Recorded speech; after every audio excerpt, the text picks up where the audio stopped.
I get a ton of questions about free-range elk hunting in West Texas, and I thought I'd just kind of try and explain a few things for you. When I say West Texas, I mean the Trans-Pesos region. So really West Texas, not like some people call Midland and Odessa West Texas. I mean really West Texas. Trans-Pesos region, yes, there are free-range elk out in West Texas. No, they did not migrate from New Mexico. Yes, they have been here as long as the Indians have been drawing pictographs on rocks. So much so that in the late 70s and early 80s, Parks and Wildlife, Texas Parks and Wildlife started restocking them.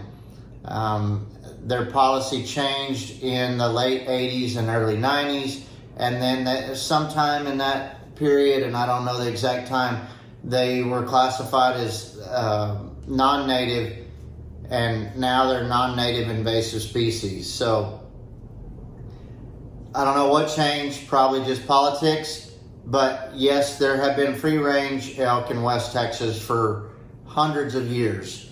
For non-residents, it's a $48 non-resident special 5-day hunting license, and it's over the counter. That's all it takes to hunt them. But what you got to understand is that Texas is 98% private land, and no, you're not going to find any good elk with any kind of consistency on any public land in the state of Texas. Yes, they do occasionally get killed on the public hunts, but no, it is not consistent, and no, you're not killing big bulls on those public hunts unless you just get extremely lucky. You can hunt them year-round because they are considered an exotic, but again, they rut the same time in West Texas like they do in any other part of the country. So right now they're starting to talk a little bit, and they'll be talking through the end of October. If we get cooler weather, they'll be more active, not because the weather kicks off the rut, just because they're 900 or 1,000 pounds and they're big and hairy, and it's hard for them to run around and stay cool when it's 90 degrees at 5,000 feet elevation. The largest populations are in the Davis Mountains and the Glass Mountains, but you can find elk in the Chinatis, in the Viejas. There's many ranges in West Texas where you can find free range elk. There's getting to be more out east of Marathon.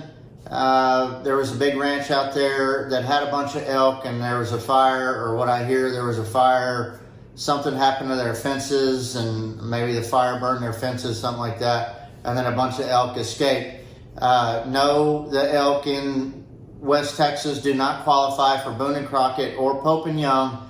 They will qualify for SCI, and I think they qualify for Grand Slam Club Ovis, but I'm not 100% sure. So demand for elk in West Texas is extremely high. You're probably going to have to wait at least 2 years to go on a good elk hunt. Yeah, you may be able to find somebody to take you elk hunting, but to really get on a hunt where you have good, reasonable chances of killing an elk in a reasonable amount of time, you're just going to have to wait, and you're going to have to pay for it. Minimum of 10 grand, probably more in the 12 to 15,000 range and up. So it's just a supply demand thing, and there's not a whole lot of ranches that have just really good populations of elk. So it's nothing more than supply and demand. So if you want to come hunt elk in West Texas, just be prepared to